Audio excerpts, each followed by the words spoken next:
미국은 북한의 열악한 인도주의 상황에 우려하고 있으며 특히 북한의 국경 폐쇄가 이를 더 악화시키고 있다고 유엔 주재 미국 대사가 지적했습니다. 또 국제사회의 대북 제재는 나쁜 행위자들을 겨냥한 것으로 인도주의 활동은 제재 대상이 아니라는 점을 거듭 강조하면서 북한 정권은 핵 미사일 개발을 위해 자국민들을 착취하고 있다고 지적했습니다. 첫 소식 함지하 기자가 보도합니다. 린다 토머스 그린필드 유엔 주재 미국 대사는 11일 언론과의 전화 브리핑에서 대북 인도주의 계획과 관련한 질문을 받고 미국은 북한의 끔찍한 인도주의 상황에 대해 우려하고 있다고 말했습니다. 특히 북한 정권이 신종 코로나 바이러스 감염증 확산을 이유로 국경을 봉쇄한 뒤 더 그렇다면서 국제 항공과 선박편 중단 사례를 들었습니다.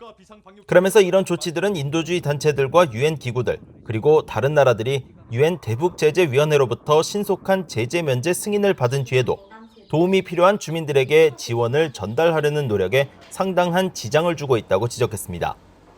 토머스 그린필드 대사는 대북제재의 목적에 대해서도 거듭 분명한 입장을 밝혔습니다. 미국의 제재는 미국의 금융 시스템에서 이득을 취하거나 미국과 미국의 동맹과 협력국들 그리고 민간인들을 위협할 수 있는 나쁜 행위자의 능력을 제한하기 위해 고안된 것이라면서 우리는 북한 정권이 핵과 탄도미사일 프로그램 강화를 위해 북한 주민들을 착취하고 그들의 자원을 전용한 데 대한 책임이 있다는 사실을 알고 있다고 말했습니다.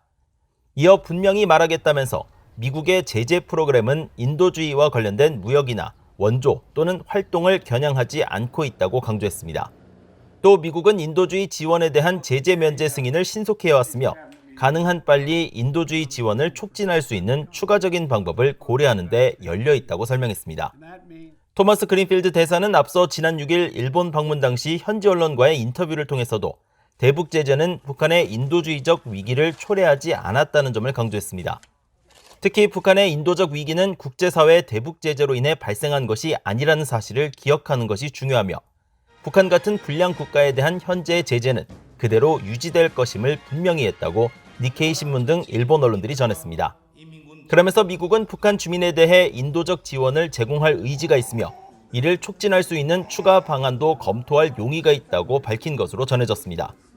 또 한국 정부의 남북관계 개선 노력을 지지하지만 미국은 대북 억지력 유지에 더 중대한 관심을 갖고 있다고 거듭 강조했으며 북한의 도발이나 무력 사용에 대응해 미국과 동맹을 방어하고 가장 위협적인 무기 프로그램의 범위를 제한하는 것이 중요하며 남북한 연락통신선 재개와 북한 내 인도적 위기가 대북 제재 해제로 이어지지는 않을 것이라고 강조했다고 일본 언론들이 전했습니다. VOA 뉴스 함지하입니다.